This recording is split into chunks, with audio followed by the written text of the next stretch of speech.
अच्छा जी, सब लोग सेटल हो जाएं। आज हम पीडियाट्रिक डेंटिस्ट्री का एक बहुत ही दिलचस्प और हाँ थोड़ा सा चैलेंजिंग टॉपिक शुरू करने वाले हैं। डेंटल एनामलीज यानी दांतों की पैदाइशी बेज़ाब्तिगियां। ये वो केसेस हैं जहां आप जानते हैं किताबों से ज़्यादा आपका क्लिनिकल दिमाग टेस्ट होता है। देखें, ये जो बात लिखी है ना, बहुत मुश्किल। अक्सर लोग इससे घबरा जाते हैं, जूनियर डॉक्टर्स, यहाँ तक कि कुछ सीनियर क्लिनिशियंस भी। लेकिन मेरा मकसद ये है कि आप लोग इससे घबराएं नहीं, बल्कि इस लेक्चर सीरीज के बाद आपके पास जब भी ऐसा कोई केस आए तो आप खुद को पूरा एतमाद महसूस करें। तो सवाल ये है कि इस बहुत मुश्किल को काबिल अमल कैसे बनाया जाए। जवाब देखें, कोई जादू की छड़ी नहीं है। ये सब एक फ़लसफ़े, एक पूरे माइंडसेट का खेल है, और इसकी बुनियाद हम आज रखेंगे। तो आइए बुनियादी बातों से शुरू करते हैं। आप इसे अपना मैनेजमेंट ब्लूप्रिंट समझ लें। ये वो बुनियादी उसूल हैं जो हर केस में, चाहे वो कितना ही पेचीदा क्यों ना हो, आपके काम आएंगे। चलें, इन नुकात को देखते हैं। ये समझें आपकी एक चेकलिस्ट है। सबसे पहले बच्चे और वालिदैन को शामिल करना, फिर आती है तशखीस और मुशावरत। जाहिर है दर्द को फौरन दूर करना है। उसके बाद फंक्शन, जमालियात और सबसे अहम मुस्तकबिल की मंसूबाबंदी। मतलब आप सिर्फ दांत ठीक नहीं कर रहे, आप एक पूरे इंसान का इलाज कर रहे हैं। इस बात को हमेशा याद रहे। और यही मेरे स्टूडेंट्स, पीडियाट्रिक डेंटिस्ट्री का असल फन है। ये एक मुसलसल तवाज़न कायम रखने का अमल है। एक तरफ मरीज की फौरी ज़रूरतें हैं, जमालियात, दर्द, समाजी दबाव, और दूसरी तरफ हमारे तवील मुद्दती तिब्बी अहदाफ। इन दोनों के दरमियान सही तवाज़ुन कायम करना ही असल चैलेंज है। एक बहुत ही नाजुक मामला है। तो इस तवाज़ुन को अकेले कायम नहीं किया जा सकता, ये बात हमेशा याद रखें। पेचीदा केसेस कभी भी, और मेरा मतलब है कभी भी, एक फर्द का काम नहीं होते। ये टीम वर्क है। तो इस टीम में आपका किरदार क्या है? एक पीडियाट्रिक डेंटिस्ट के तौर पर आप इस टीम के कप्तान हैं। आप टीम को लीड करते हैं। आप ऑर्थोडोंटिस्ट, प्रोस्थोडोंटिस्ट, सर्जन, यहाँ तक कि साइकोलॉजिस्ट, सबको एक सफ़े पर लाते हैं। आप इस आर्केस्ट्रा के कंडक्टर हैं, जिसका मकसद मरीज के लिए एक सेहतमंद मुस्कुराहट पैदा करना है। और ये टीम सिर्फ आपके अस्पताल या क्लिनिक की इमारत तक महदूद नहीं। अपने सीनियर से, अपने साथियों से बैनुल-अक़वामी फोरम्स पर राब्ता करें, केसेस पर बात करें। यकीन करें, इस फील्ड में आपका नेटवर्क ही आपकी असल ताकत है।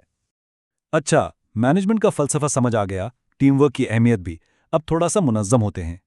इन बेज़ाब्तिगियों की दर्जाबंदी का सबसे मंतकी तरीका यह है कि हम दांतों की नशोनुमा की टाइमलाइन पर जाएं। देखें कि गलती या मसला किस मरहले पर शुरू हुआ। तो आइए बिल्कुल शुरू से शुरू करते हैं। ग्राउंड ज़ीरो, जब दांत बनने का सिर्फ ख्याल ही पैदा होता है, यानी डेंटल लेमना की तश्कील। तो जब इस मरहले पर बिल्कुल शुरू में कोई मसला आता है, तो नतीजा क्या होता है? मसला तादाद का होता है। या तो दांत कम बनते हैं, हाइपोटोन्शिया, या ज़्यादा, सुपरन्यूमरेरी, या फिर दांत आपस में जुड़ जाते हैं। तो सबसे बुनियादी चीज़ें मुतासिर होती हैं, तादाद और बुनियादी शक्ल। चलें टाइमलाइन पर आगे बढ़ते हैं। बुनियाद पड़ गई, अब इमारत की शक्ल और साइज का फैसला होगा। इस मरहले को हम कहते हैं मॉर्फो डिफरेंशिएशन। बुनियादी तौर पर दांत की शक्ल कैसी होगी, और अगर इस मरहले पर कोई मसला हो तो आपको अजीबो-गरीब शक्लें और साइज मिलते हैं। बहुत बड़ा दांत यानी मेग्रोडोंशिया, या बहुत ही छोटा सा माइक्रोडोंशिया, या फिर दांत के अंदर दांत, डेंस इन्वेजिनेट्स। ये सब चीज़ें ना सिर्फ जमालियात खराब करती हैं, बल्कि फंक्शन को भी बुरी तरह मुतासर करती हैं। अच्छा, तो हमने तादाद देख ली, शक्ल देख ली। अब बात करते हैं दांत के मटीरियल की, इसके मादे की, यानी मैट्रिक्स का जमा होना। यहाँ हम उन हालातों की बात कर रहे हैं जहाँ दांत का एनामल या डेंटिन ही ठीक से नहीं बनता। सोचें, आपने इमारत बना दी लेकिन सीमेंट और ईंटें ही कमज़ोर हैं। नतीजा एमेलोजेनेसिस इम्परफेक्टा, डेंटिनोजेनेसिस इम्परफेक्टा। इसमें दांत कमज़ोर होते हैं, रंग खराब होता है और बहुत जल्दी टूट जाते हैं। ठीक है, हमने बहुत सी तिब्बी बातें कर लीं, लेकिन अब आते हैं सबसे अहम चीज़ पर। मरीज़, वो बच्चा जो आपकी कुर्सी पर बैठा है, ख़ासतौर पर जब वो अपनी ज़िंदगी के सबसे हसास दौर से गुजर रहा हो। इब्तिदाई नौजवानी, टीनेज, वो वक्त जब दोस्तों के सामने इमेज, खुद एतमादी, सब कुछ होता है। और अजीब बात देखें, अक्सर यही वो वक्त होता है जब ये दांतों के मसाइल सबसे ज़्यादा नुमाया होते हैं।